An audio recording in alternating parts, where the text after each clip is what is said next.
নমস্কাৰ পৰিমেয় সংখ্যা চেপ্টাৰটোৰ এইটো 5 নম্বৰ পাৰ্ট। এই পাৰ্টটোত আমি অনুশীলনী 1.2 ষ্টাৰ্ট কৰিম। অনুশীলনীটো ষ্টাৰ্ট কৰাৰ আগতে আমি কেইটামান কনচেপ্ট বুজি ল'ব লাগিব আগতে, যেনে পৰিমেয় সংখ্যাবোৰ সংখ্যা ৰেখাত উপস্থাপন কি বস্তু সেইটো বুজিব লাগিব। গতিকে যদি আমি সংখ্যা ৰেখা এডাল ধৰোঁ, যেনে এইডাল, ইয়াতে 0 থাকিব মধ্যবিন্দু, এইফালে থাকিব 1, এনেকৈ 1 2 আৰু এইফালে থাকিব -1 -2। এটা হৈছে সংখ্যা ৰেখা। গতিকে ইয়াতে আমি পৰিমেয় সংখ্যাৰ উপস্থাপন কেনেকৈ কৰিম, এটা কথা আমি বুজিব লাগিব যে এই 0 আৰু 1টোৰ মাজত আৰু কিবা সংখ্যা থাকিব পাৰে নেকি। যেনে যদি 0 আৰু 1ৰ মাজত যদি মই আৰু সংখ্যা বিচাৰিব যাওঁ, তেতিয়াহ'লে মই কি সংখ্যা পাম, মানে যদি মই 0 আৰু 1ক আৰু ভাগত ভাগ কৰি দিওঁ, যেনে আৰু মই 3টা ভাগত ভাগ কৰি দিলোঁ, 1 2 3টা, তেতিয়াহ'লে এই যিটো বিন্দু, এই বিন্দুটোক আমি কেনেকৈ মাতিম,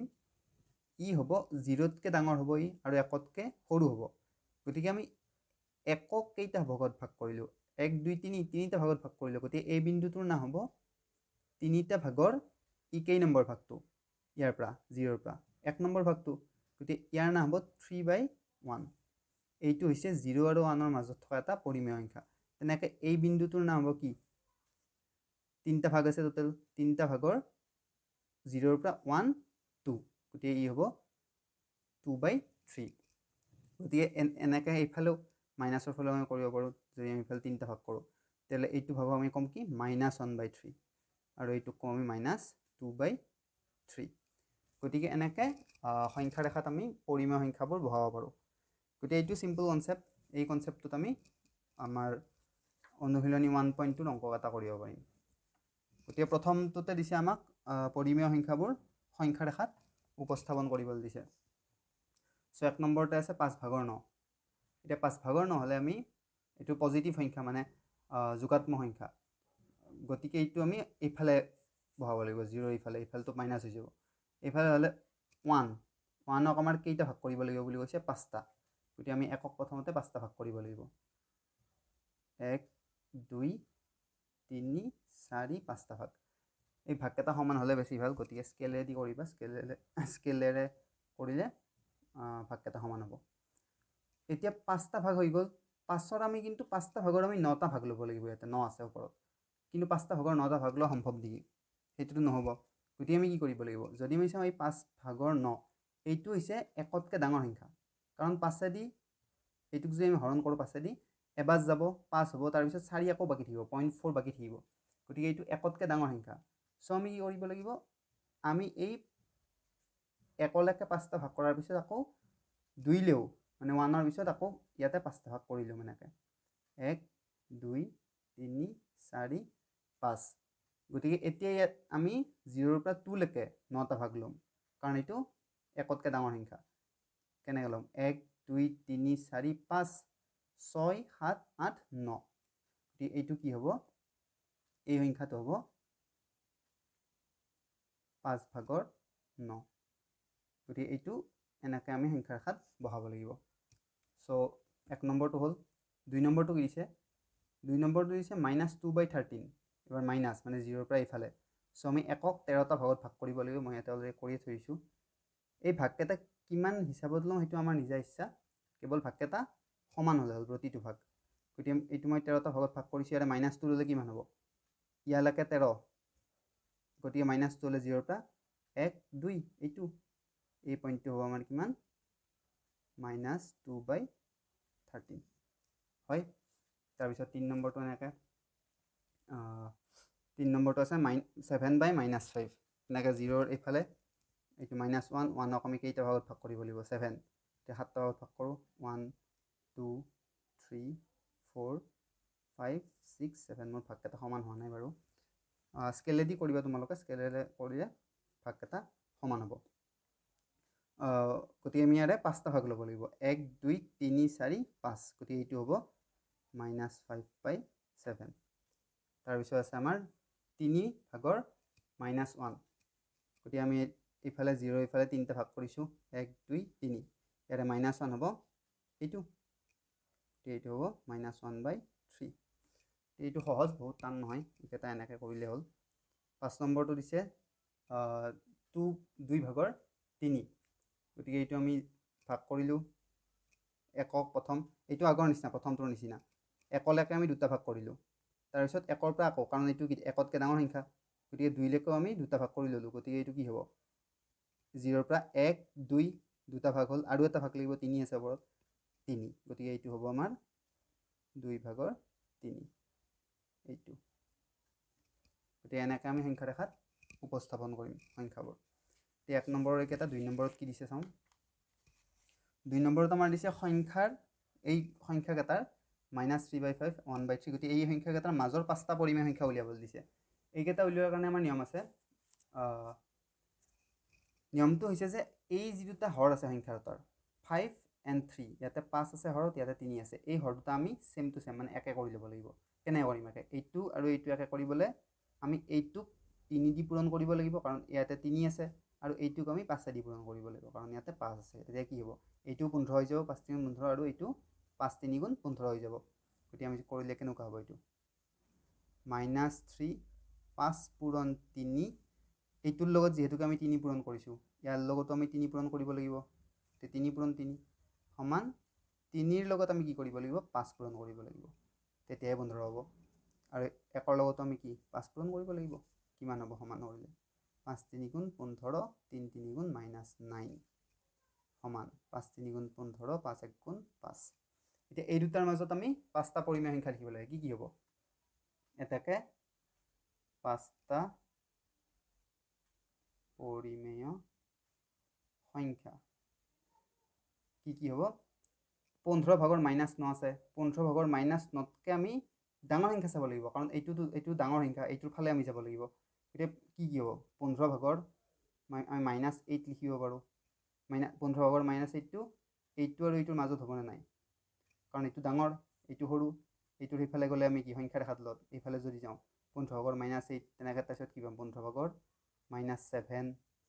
15 ভাগৰ -6 তেনেকৈ আমি এইটোতকৈও সৰু সংখ্যা লিখিব পাৰোঁ যেনে এইটোৰ পৰা এইফালে আহিব লাগিব আমি 15 ভাগৰ 5 আছে 15 ভাগৰ 4 হ'ব ইয়াতে বহুতটা সংখ্যা আছে মাজত আমি যোনটো লিখোঁ আমাৰ ইচ্ছা 15 ভাগৰ 3 হ'ব এইফালে গ'লে গতিকে এই 5টা আমাৰ হৈ গ'ল এনেকৈ আমি উলিয়াব লাগিব তেনেকৈ আমি 2 নম্বৰটো কৰোঁ সমান ইয়াতেতো হৰ দুটা সেম টু সেম আছে 3 আছে গতিকে এইটো আমি সমান কৰিব লগা নাইয়ে 3 ভাগৰ -2 আৰু 3 ভাগৰ 5ৰ মাজত কি হ'ব 5টা পৰিমেয় সংখ্যা আমি ডাইৰেক্ট লিখিব পাৰোঁ কি হ'ব 3 ভাগৰ -1 হ'ব এটা কাৰণ এইটো ইয়াতকৈ ডাঙৰ হ'ব এইফালে যাব লাগিব আমি এনেকৈ এইফালে সংখ্যা ৰেখাত তাৰপিছত কি হ'ব 0 হ'ব এটা হ'বনে নহয় 0টো আছে সংখ্যা ৰেখাৰ কাৰণ এইটো কি এইটো 0ৰ এইফালে থাকিব 0টো যদি ইয়াতে আছে ই এইফালে থাকিব মাইনাছটো আৰু প্লাছটো সেইফালে থাকিব চ' 0টো কি হ'ব এইটো আৰু এইটোৰ মাজৰ সংখ্যা হ'ব গতিকে আমি 0টো ল'ব পাৰোঁ তাৰপিছত আমি ল'ব পাৰোঁ 3 ভাগৰ 4 কাৰণ এইটোতকৈ সৰু হ'ব সি 3 ভাগৰ 3 মানে 1 ল'ব পাৰোঁ আমি তাৰপিছত আমি কি ল'ব পাৰোঁ 3 ভাগৰ 2 ল'ব পাৰোঁ আৰু 3 ভাগৰ 1 ল'ব পাৰোঁ এতিয়া 1 2 3 4 5 6টাই হৈ গ'ল 5টা লিখিব দিছে আমাক নেক্সটটো কি আছে নেক্সটটো আছে আমাৰ -5/4 এই 10টো মই নিজে লিখিছোঁ -5 আৰু তলত -5 আৰু 4 এই দুটাৰ মাজত যদি আমি সংখ্যা চাওঁ এই দুটাৰ মাজত ডাইৰেক্টলি এতিয়া আমি সংখ্যা নাপাওঁ কাৰণ -4ৰ পিছতে -5 আহি যায় চ' ইয়াৰে মাজত আমি ভগ্নাংশৰ সংখ্যা উলিয়াব লাগিব ভগ্নাংশ উলিয়াব লাগিলে আমি কি কৰিব লাগিব সংখ্যা দুটা ডাঙৰ কৰিব লাগিব মানে ইয়াতে -5ৰ তলত এটা 1 আছে আৰু -4ৰ তলতো এটা 1 আছে চ' আমি তলতো 10 দি পূৰণ কৰিম ওপৰটোও 10 দি পূৰণ কৰি দিম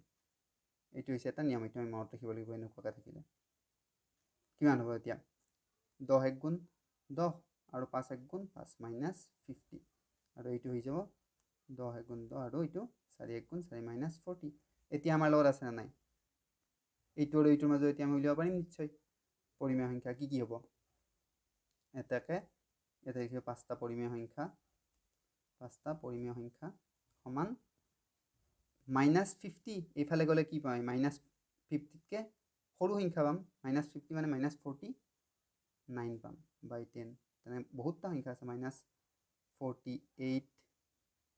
-47/10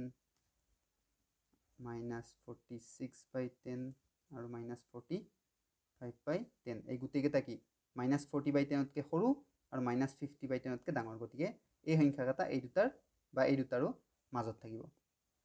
হ'ল নেক্সট আছে আমাৰ মাইনাছ 2/3 এইটো আৰু ইয়াত আছে 3/7 এইটো চেম টু চেম আমি কি কৰিব লাগিব প্ৰথমতে এই মাইনাছ দুডাল কাটা কাটি যাব আমাৰ এইডাল কাটা কাটি যাব হয় মাইনাছে মাইনাছে এইডাল কাটা কাটি গৈ 2/3 হৈ গ'ল এইটোত আমি কি হৰটো চেম কৰিব লাগিব গতিকে আমি কি কৰিব লাগিব ইয়াতে 7 আছে 7 দি পূৰণ কৰিম 3 পূৰণ 7 2 পূৰণ 7 আৰু ইয়াতে কি কৰিম 3 দি পূৰণ কৰিম 7 3 গুণ 21 হৈ যাব 3 পূৰণ 3 7 3 গুণ 21 7 2 গুণ 14 ইয়াতে 7 3 গুণ 21 আৰু 3 3 গুণ 9 গতিকে এই দুটাৰ মাজত আমি কিমান পাম পৰিমেয় সংখ্যা বহুত আছে যেনে 21/9 আৰু 21/14 মাজত কি পাম 21/10 পাম এইটোতকৈ ডাঙৰ এইটোতকৈ সৰু 21/11 21/12 21/13 আৰু 21 to 14 14/21 চ' এইকেইটা আমি সংখ্যা পালোঁ লাষ্ট 3 নম্বৰটো আছে 3 নম্বৰটো কি দিছে 3 নম্বৰটো দিছে এই দুটা সংখ্যাত এইটোতকৈ ডাঙৰ আৰু এইটোতকৈ সৰু 5টা পৰিমেয় সংখ্যা উলিয়াবলৈ দিছে আমাক মানে এই পৰিমেয় সংখ্যা এটা এইটোতকৈ ডাঙৰ হ'ব লাগিব আৰু এইটোতকৈ কি হ'ব লাগিব সৰু হ'ব লাগিব গতিকে চেম নিয়ম কি কৰিম আমি এই হৰ দুটা বেলেগ বেলেগ হৈ আছে একে কৰিব লাগিব 5ৰ লগত আমি 2 পূৰণ কৰিম গতিকে -2ৰ লগতো 2 পূৰণ কৰিব লাগিব আৰু ইয়াতে 2ৰ লগত কি পূৰণ কৰিম একে কৰিব লাগিলে 5 পূৰণ কৰিম 1 পূৰণ 5 সমান 5 2 10 2 2 -4 5 2 10 5 1 5 গতিকে 5/10 আৰু -4/10 মাজত বহুতটা সংখ্যা আছে আৰু আমি কি কৰিব লাগিব এইটোতকৈ সৰু সংখ্যা উলিয়াব লাগিব এইটোতকৈ সৰু কি হ'ব এটাকে 5টা পৰিমেয় সংখ্যা